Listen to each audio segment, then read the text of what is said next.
He is Nico House, political commentator and founder of the MCSC network. Maybe he'll tell us what that network is. Nico, welcome back to the mother of all talk shows. First of all, tell us, what is the MCSC network? So MCSC actually just stands for Mi Casa and Su Casa because my last name is House. And whenever I started my show, Mi Casa and Su Casa, the podcast, it was to make it so that the average person could understand, the complexities of politics in the most simplistic way possible, almost like you're talking to a family member at a dinner table about what happened that day in your life. And that was the goal. And so far, I think we've done a pretty good job achieving it. Some people like to overcomplicate politics, but I think you and I know things are a lot simpler than the world or the mainstream media make them out to be. They are. And here's one simple truth, because Joe Biden told us it during the last election campaign. If you are not voting Joe Biden, you ain't black. That didn't go down all that well. He really did say that. He shuffled himself back onto the front foot and announced that he's running again. How has that gone down amongst the American public? Well, the majority of Democrats actually don't want him to run again. So obviously it's not going that well. But I think there's a few frustrating aspects that you have to address. One, the fact that Bernie Sanders has already came out and endorsed him. That's problematic. Not that I was expecting Bernie to run against him, but he's not even listening or hearing out other candidates, which means that once again, despite labeling himself as an independent, he's going to march lockstep with the Democratic Party, not giving himself any separation, and once again, making you question if he ever really truly considered himself an independent. Two, the fact that they have decided to completely and totally ban debates for the primary, which seems like now that will make the Republican and the Democratic Party alike, and that they will not be holding primary debates. And apparently they're trying to even stop general election debates. So this could be the first election where we have literally zero debates for the entire election, which once again is problematic because the Democrats' own party, the president's own party, doesn't actually seem to believe that he's fit to be president, yet they don't want to hear other voices. And then three, I just find it really crazy to think that people believe that the U.S. Is a democracy when a guy who literally can't remember what he had for breakfast is probably going to win president again. And it's not really a question in anybody's mind whether or not that's going to be the case. No matter how impressive RFK or Marianne Williamson might consider themselves to be, or their voters might consider themselves to be, at the end of the day, Dominion, who, by the way, owns 7% of Fox News, is still in charge of the election. And we have not really substantively addressed what we saw take place, where we just saw technically the most popular presidential incumbent in history, who increased his voter base amongst all demographics except for white men, get beat by a guy who literally had to put in his teeth that morning before giving his winning speech. So like it's a problem. I feel like it's a problem across the board that we're basically in a satire, except for their actual lives and international policies on the line, and we're not really taking this matter seriously enough. It is a satire. That is a brilliant line. But if it was a satire, you would turn away from it, because there's only so long you can laugh at a guy in the state that Joe Biden is in. In the end, you would turn away and say, this is elder abuse. What kind of a family has this man got that is putting him up to suffer the ridicule, not just of Americans, but the whole world? I got to tell you, Nico, these videos of poor old Joe wandering around lost, even in his own garden, unable to know where to stand, even when there's a big giant X where he's supposed to stand, reading out the stage instructions. When he gets to the end of the line and it says turn the page, he reads out turn the page. He reads out stop here. But this is satire. To be fair, though, Kamala isn't that much different, right? I don't know if you saw her speeches recently. It is cruel, right, Nico?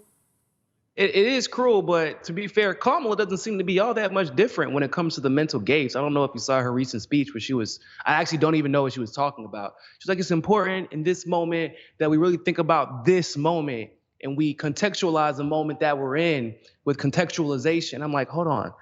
I know that we don't want Biden to be president because we believe that his age is causing some mental deterioration, but Kamala is like 50 years younger than this man. What is going on?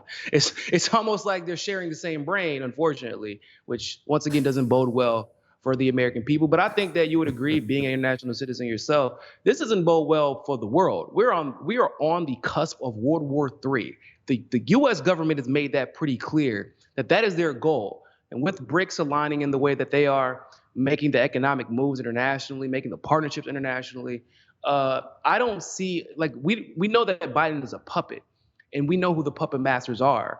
And we know that when circumstances align, when they believe that there's a legitimate competition for them economically around the world, they just go straight to war.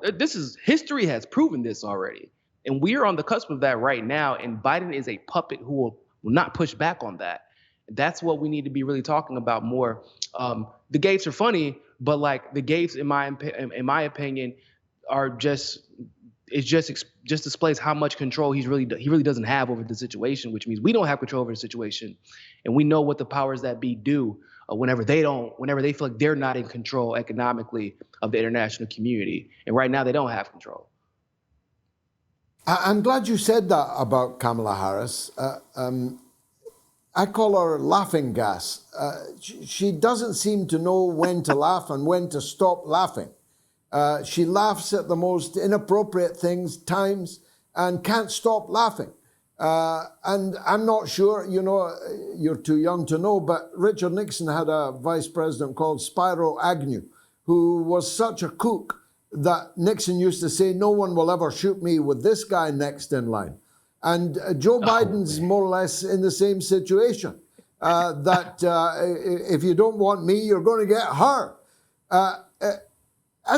How did the Democratic Party get to this? How do you go from Jack Kennedy to Joe Biden and Kamala Harris?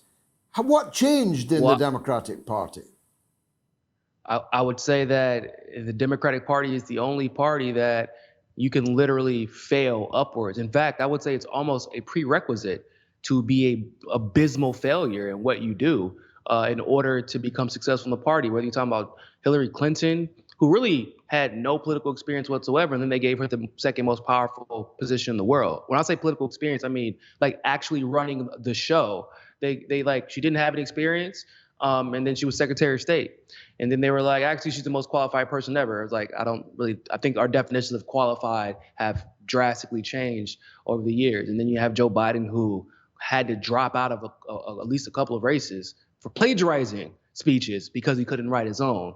And then for, being a segregationist. And I mean, the dude, he's only made horrible bills that have turned this country inside out, whether you want to talk about the 94 crime bill or the Telecommunications Act that nobody talks about of 1996. I mean, the guy has been horrible. He's been unpopular. And that was part of the reason they put him beside Obama, because they knew he would never really challenge Obama's popularity in that regard. And so Obama would keep the authority while Biden could, quote unquote, help guide foreign policy, which really just means tell Obama what the establishment wants. And even though he's been an abysmal failure, the man ends up, obviously, as president, and they say that he's the one with the experience. And I'm like, I feel like when y'all say experience, I mean, that means like a person is stupid enough to be controlled, and therefore you want him to be president, right? Because you don't have to, like, think about Kamala. That Kamala literally was so unpopular that she, by the end of the week after Tulsi destroyed her campaign, she went from having like 93% of the black vote to 2% of the black vote, couldn't even make it to the primary to get a single vote. So they were like, you know what, we got to pair her with Biden to make him more popular.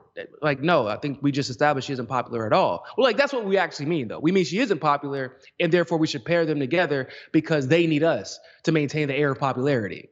They need us to be taken seriously, and that is how we will keep them in line, because their legacies matter more to them than anything. And they will try to maintain their legacy by doing what we say. How do you think Kennedy has done in the opening week or so of his campaign? It looks pretty impressive to me. He looks impressive. I enjoyed his interview on Tucker Carlson. I strongly agree with a lot of his takes on the COVID situation. Prior to this, I appreciate his take on Ukraine and Russia as well. I do feel like it's a little weird that he called Joe Biden his friend when addressing the whole situation about not having debates. And the reason I say that, I know people were saying, "Oh, you got to play this game." And listen, guys, I don't know if you've noticed, World War III is about to start. We don't need anybody pretending to be friends with Joe Biden or anybody in the establishment. If there was ever a time to go scorched earth, it's now. Because if you don't, the earth might literally be scorched in a couple of years. That's how I feel about that situation. I understand the goal, but we saw the whole my good friend Joe Biden with Bernie Sanders. And how did that turn out? We need somebody to show that they are willing to fight. The one advantage that Trump could always use was the fact he was willing to go at the establishment Republicans in a way that independents like Bernie Sanders, or even I would make the argument Tulsi Gabbard didn't even go at Joe Biden. They didn't go at the legacy guys like Trump went after the legacy Republicans, and Trump won. And yet we still have not gotten that leftist champion, like or at least populist leftist champion, like the right got their populist conservative champion. And I would make the arguments because, well, they're not willing to go scorched earth, and this politeness that we are seeing, it isn't going to bode well, because now you're stuck in that. And the moment that you try to deviate that from that even a little bit, everyone starts attacking you like as this mean person, this toxic person. Whereas if you just come out with guns blazing, I mean, because they've had no problem doing that with what have you got to lose? Yeah, exactly. Trump had nothing to lose, and it worked.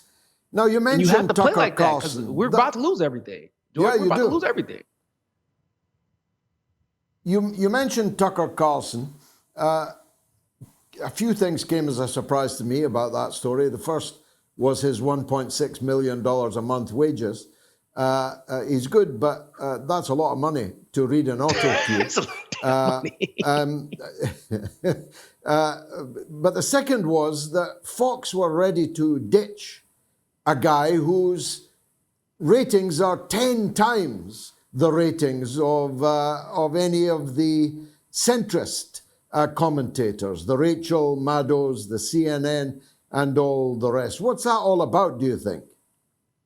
First of all, I just want to say it's crazy that Tucker Carlson never had to learn a jump shot, but he's out here getting NBA money. That's wild. That's impressive in and of itself.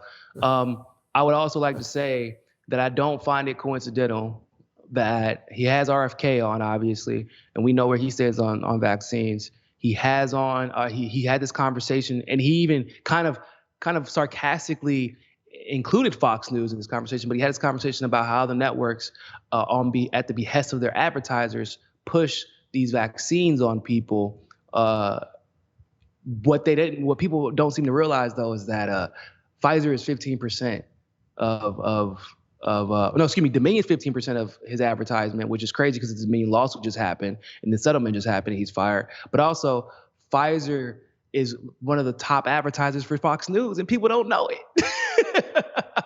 So it literally could be all of the above. It's the fact that Rupert Murdoch actually is all in for DeSantis. And even though Tucker hasn't been 100% Trump, he's been willing to call out when some of the inequities that Trump and Bernie Sanders and Tulsi Gabbard and RFK, obviously, candidates like that have faced. And so if the tables are being tipped in the favor of Ron DeSantis over Trump in some type of unfair way, obviously Tucker seems like the type of person that will call that out. Tucker is seemingly paying the price of being on the right side when it comes to the grander issues. I rarely agree with Tucker Carlson when it comes to social justice issues. I don't really agree with him when it comes to the issue of China. But really outside of those issues, when it comes to the big league politics, when it comes to calling out the establishment, when it comes to the Russia-Ukraine war, when it comes to the issue on vaccines and mandates, in the way that candidates on both sides of the fence, whether it be in the Democratic Party or Republican Party, have been treated by the establishment, Tucker has been right. And it seems like he's paying the price for being on the right side of history more often than not over the last 2 or 3 years. Nico House, as always, a pleasure to talk to you on the mother of all talk shows.